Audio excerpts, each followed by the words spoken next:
Hindi medium academy में आप सभी का स्वागत है। मैं हूं अरुण कुमार यादव और आज इस वीडियो में हम देखेंगे विज्ञान कक्षा 8 का जो अध्याय 7 है, पौधे एवं जंतुओं का संरक्षण। इसके ऊपर कुछ MCQs यानी कि बहुविकल्पीय प्रश्न। तो प्रश्नों को शुरू करने से पहले मैं आपको बता दूं कि अगर आप हिंदी मीडियम को इंस्टाग्राम और फेसबुक पे फॉलो करना चाहते हैं तो ये इंस्टाग्राम आईडी है, ये फेसबुक पेज की आईडी है, यहाँ से आप फॉलो कर सकते हैं। और अगर आप वेबसाइट पे विजिट करना चाहते हैं तो वेबसाइट है hindimediumacademy.com। और जो हमारे दूसरे यूट्यूब चैनल्स हैं जो कि इंग्लिश मीडियम के बच्चों के लिए हैं वो है AK स्टडी और डियर साइंस। AK स्टडी पे आपको इंग्लिश मीडियम में मैथ्स की वीडियोस मिल जाएंगी और डियर साइंस में आपको इंग्लिश मीडियम की साइंस वीडियोस मिल जाएंगी, आप यहाँ से देख सकते हैं।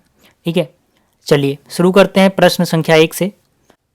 तो यहाँ पे जो पहला प्रश्न है इसमें बोला गया वनों को समाप्त करने को क्या कहते हैं। आपके पास जो ऑप्शंस हैं वो हैं पुनर्वन रोपण, वनोन्मूलन, वन्य प्राणी अभयारण्य या फिर इनमें से कोई नहीं। जो भी आपको उत्तर सही लगता है इन चारों में से आप वो कमेंट में लिख सकते हैं, A, B, C या D। पहले आपको प्रश्न संख्या लिखनी है 1 और उसके बाद अगर आपको A सही लगता है तो 1A, B सही लगता है तो 1B, C सही लगता है तो 1C, D सही लगता है तो 1D। तो इस तरह से आप अपना उत्तर कमेंट में दे सकते हैं। इससे फ़ायदा क्या होगा, आप पहले अपना उत्तर दो, फिर मैं जब उत्तर बताऊंगा तो आप अपना उत्तर उससे मिलाओ और इससे आपको एक आइडिया लगेगा कि ये चैप्टर आपको कितने अच्छी तरह से आता है, क्योंकि आप ये जान पाओगे कि कितने प्रश्नों का उत्तर आपने सही दिया है। ठीक है, तो चलिए अब इसका उत्तर देख लेते हैं। देखो हमारा प्रश्न क्या था कि वनों को समाप्त करने को, मतलब जब आप वनों की कटाई करते हो, ठीक है, किसी बड़े पैमाने पे, तो उसको क्या बोला जाता है। तो इसका सही उत्तर है वनोन्मूलन। ठीक है, वनों को काट देना या फिर वनों को समाप्त कर देना क्या कहलाता है, वनोन्मूलन कहलाता है। तो जिस भी बच्चे ने 1 का आंसर B लिखा होगा कमेंट में, मतलब उसका उत्तर सही है। ठीक है, चलिए अगला प्रश्न देखते हैं।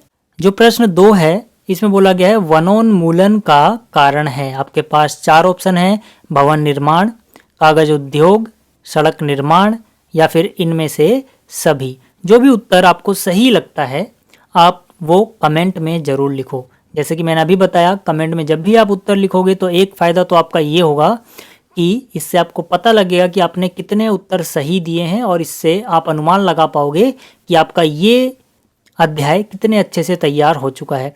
दूसरा फ़ायदा ये होगा कि जब आप कमेंट में अपना उत्तर लिखोगे तो इससे मुझे पता लगेगा कि जो बच्चे हैं इस वीडियो को जो देख रहे हैं वो कितने ध्यान से देख रहे हैं और अपना इंटरेस्ट दिखा रहे हैं प्रश्न के उत्तर को देने में। तो इससे मुझ में कॉन्फिडेंस आएगा कि मैं और अच्छी अच्छी वीडियोस आपके लिए लेके आऊँ।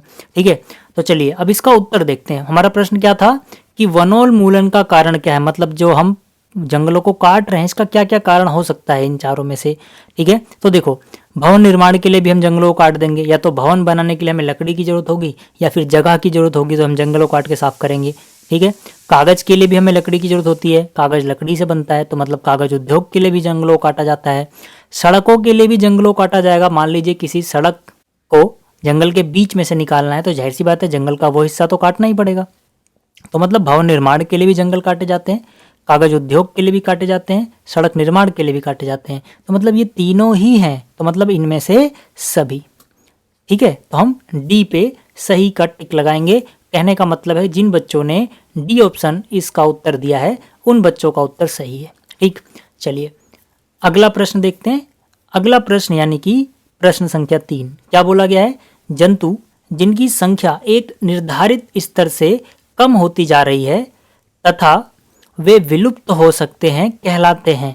ठीक है, आपके पास ये 4 ऑप्शन है। पहला वन्य प्राणी, दूसरा पालतू जंतु, तीसरा संकटापन्न जंतु और चौथा इनमें से कोई नहीं। ठीक है, तो आपको ये बताना था सिंपली कि जो विलुप्त हो सकते हैं मतलब वो बहुत कम बचे हैं और धीरे धीरे उनकी संख्या और कम हो रही है, तो ऐसे जानवर जो विलुप्त हो सकते हैं उनको क्या बोलते हैं। फिर से आप ट्राई करो अपना उत्तर कमेंट में लिखने की।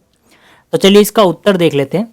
इसका उत्तर क्या है, इसका उत्तर है संकटापन्न जंतु। संकटापन्न जंतु देखो वो जंतु होते हैं, ठीक है, जो बहुत कम बचे हैं क्योंकि जो इंसान है वो उनका शिकार करते जा रहे हैं। ठीक है, तो अगर ऐसे ही उनका और शिकार होता रहा तो जल्दी ही वो विलुप्त हो सकते हैं, गायब हो सकते हैं, उनकी पूरी प्रजाति ही खत्म हो सकती है जल्दी ही, ऐसी संभावना है। तो जिन जानवरों के ऊपर ऐसी संभावना मंडरा रही है उनको हम बोलते हैं संकटापन्न जंतु। ठीक, चलिए अगला प्रश्न देखते हैं। अगला प्रश्न क्वेश्चन नंबर 4, विश्व उष्णन के लिए कौन सी गैस जिम्मेदार है? विश्व उष्णन को हम बोलते हैं ग्लोबल वार्मिंग। आपने ग्लोबल वार्मिंग सुना होगा। तो ग्लोबल वार्मिंग या विश्व उष्णन के लिए कौन सी गैस जिम्मेदार है? आपके पास 4 ऑप्शन है, मीथेन, इथेन, कार्बन डाइऑक्साइड या फिर ऑक्सीजन। ठीक, तो आपको बताना है कि इनमें से कौन सा उत्तर सही है। ठीक, वीडियो को आप रोकोगे और फिर अपना उत्तर दोगे। तो मैं उम्मीद करता हूँ आपने वीडियो को रोका होगा, अपना उत्तर लिखा होगा कमेंट में। चलिए अब इसका उत्तर देखते हैं। इसका सही उत्तर है ऑप्शन सी, यानी कि कार्बन डाइऑक्साइड। ठीक है, जो कार्बन डाइऑक्साइड है ये पृथ्वी के ऊपर एक कंबल की तरह काम करती है, जैसे उसको लपेट दिया गया हो, और जो भी ऊष्मा बाहर से आती है उसमें से बहुत सारी ऊष्मा ये बाहर जाने नहीं देती। तो इससे होता क्या है, पृथ्वी का टेम्परेचर जो है, पृथ्वी का तापमान वो धीरे धीरे बढ़ने लगा है। इसी को हम बोलते हैं ग्लोबल वार्मिंग। ठीक है, तो जो कार्बन डाइऑक्साइड है ये ग्लोबल वार्मिंग या फिर विश्व उष्णन के लिए जिम्मेदार है। ठीक, अगला प्रश्न देखते हैं। अगला प्रश्न यानी प्रश्न संख्या 5, इसमें बोला गया है केवल किसी क्षेत्र विशेष में पाई जाने वाली स्पीसीज क्या कहलाती हैं? ठीक है, मतलब ऐसी स्पीसीज, ऐसी प्रजाति जो केवल किसी खास क्षेत्र में ही पाई जाएगी और कहीं नहीं पाई जाएगी, उसको हम क्या बोलते हैं? तो ऑप्शन है विशेष क्षेत्रीय स्पीसीज, वनस्पति जात, प्राणी जात या फिर इनमें से कोई नहीं। ठीक है, फिर से आपको वीडियो रोकनी है और अपना उत्तर देना है और वापस से वीडियो प्ले करनी है। ठीक, तो चलिए इसका उत्तर देखते हैं। इसका सही उत्तर है विशेष क्षेत्रीय स्पीसीज। ठीक, अब देखो इस क्वेश्चन में जो ये केवल लिखा है मैंने, ये बहुत इंपॉर्टेंट है। अगले जो आने वाले 2 प्रश्न हैं वो बिल्कुल इसके जैसे ही आपको दिखाई देंगे, लेकिन वहां पे केवल नहीं लिखा होगा और इसी वजह से उनका उत्तर बदल जाएगा। तो याद रखना, विशेष क्षेत्रीय स्पीसीज जब भी आपसे पूछा जाएगा तो आपको ये देखना है कि क्या प्रश्न में केवल लिखा है, मतलब वो सिर्फ और सिर्फ उसी क्षेत्र में पाई जानी चाहिए और कहीं नहीं, तभी हम उसको विशेष क्षेत्रीय स्पीसीज बोलेंगे। ठीक, अगला जो प्रश्न है देखो, इसमें पिछले क्वेश्चन जैसा फील आएगा लेकिन इसका उत्तर अलग है। इसमें बोला गया किसी विशेष क्षेत्र में पाए जाने वाले पेड़ पौधे उस क्षेत्र का क्या कहलाते हैं? फिर से आपके पास वही ऑप्शन है 4 के 4, लेकिन इस बार क्या उत्तर होगा? इस बार आपका उत्तर होगा वनस्पति जात।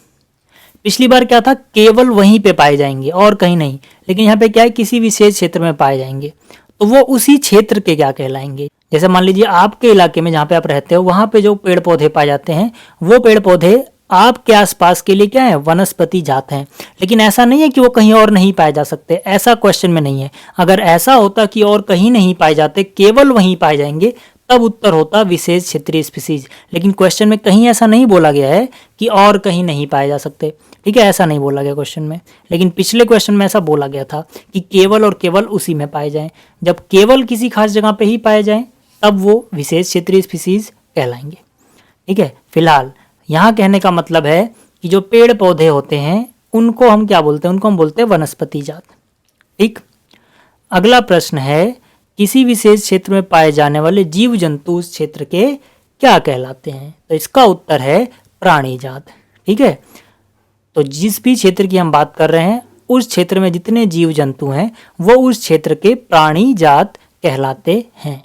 ठीक, अगला जो प्रश्न है इसमें बोला गया है संकटापन्न स्पीसीजों के लिए कौन सा कथन सही नहीं है? ठीक है, पहला, उनकी संख्या प्रबल रूप से घट गई है। दूसरा, ये निकट भविष्य में विलुप्त हो सकते हैं। तीसरा, ये अन्य जानवरों के लिए खतरा उत्पन्न कर सकते हैं। या फिर इनके प्राकृतिक पर्यावासों को रक्षित करने की आवश्यकता है। देखो, संकटापन्न स्पीसीज मैंने जैसे कि भी बताया, जिनका शिकार बहुत ज़्यादा हो चुका है, बहुत कम संख्या में बचे हैं और उन पर खतरा मंडरा रहा है कि वो जल्दी ही खत्म हो सकते हैं। ठीक, तो इनके लिए कौन सा कथन सही नहीं है ये पूछा गया, ये नहीं पूछा गया कि कौन सा कथन सही है। क्या पूछा गया है? कौन सा कथन सही नहीं है। तो पहला, उनकी संख्या घट रही है तो सही है, लेकिन हमें निशान लगाना है जो सही नहीं है उस पर। दूसरा, ये निकट भविष्य में विलुप्त हो सकते हैं, हाँ ये भी सही है, विलुप्त हो सकते हैं, लेकिन फिर से हम इस पर टिक नहीं लगाएंगे क्योंकि हमें जो सही नहीं है उस पर टिक लगाना है। तीसरा, ये अन्य जानवरों के लिए खतरा उत्पन्न कर सकते हैं, नहीं ऐसा नहीं है, यानी कि ये सी जो है ये कथन सही नहीं है, तो हम इस पे ही टिक लगा देंगे। चौथा भी सही है भाई, इनके प्राकृतिक पर्यावासों को रक्षित करने की जरूरत है, नहीं तो खत्म हो जाएंगे ना, अगर इन्हें बचाना है तो ऐसा करना पड़ेगा, मतलब ये भी सही है। तो ये 3 तो सही थे, जो सी ऑप्शन है ये सही नहीं है और हमें उसी पे टिक लगाना था जो सही नहीं है। ठीक, चलिए अगला प्रश्न देखते हैं। अगला प्रश्न है रेड डेटा बुक में निम्नलिखित में किस किस का रिकॉर्ड रखा जाता है। आपके पास 4 ऑप्शन है, स्थानिक स्पीसीज, विलुप्त स्पीसीज, संकटापन्न प्राणी या फिर इनमें से कोई नहीं। तो आपको याद रखना है जो संकटापन्न प्राणी होते हैं रेड डेटा बुक में उन्हीं का रिकॉर्ड रखा जाता है। ठीक, अगला प्रश्न देखते हैं। अगला प्रश्न है जंगली भैंसा एक संकटापन्न स्पीसीज है क्योंकि। 4 ऑप्शन है, पहला इसकी संख्या घट रही है, दूसरा यह विलुप्त हो चुका है, तीसरा यह केवल एक विशेष क्षेत्र में ही पाया जाता है, चौथा इसे चोरी छिपे मारने पर सख्ती से रोक लगा दी गई है। तो यहाँ पर देखो संकटापन्न स्पीसीज है, जाहिर सी बात है क्यों होगा, क्योंकि इसकी संख्या बहुत ज़्यादा घट रही है, यानी कि ऑप्शन ए। दूसरा तो गलत ही है, अगर ये विलुप्त हो चुका होता, ठीक है, तो हम इसको अलग कैटेगरी में रखते हैं, उन कैटेगरी में जो चीज़ें विलुप्त हो चुकी हैं, लेकिन अभी ये विलुप्त नहीं हुआ है, बहुत कम बचा है, संख्या घट रही है, इसीलिए ये संकटापन्न स्पीसीज है, यानी कि ऑप्शन ए सही है। तो उम्मीद करता हूँ आपको ये सभी प्रश्न समझ में आए होंगे, आपको वीडियो में मज़ा आया होगा। तो जल्दी ही मिलेंगे अगली वीडियो में। इस वीडियो में इतना ही। Thanks for watching.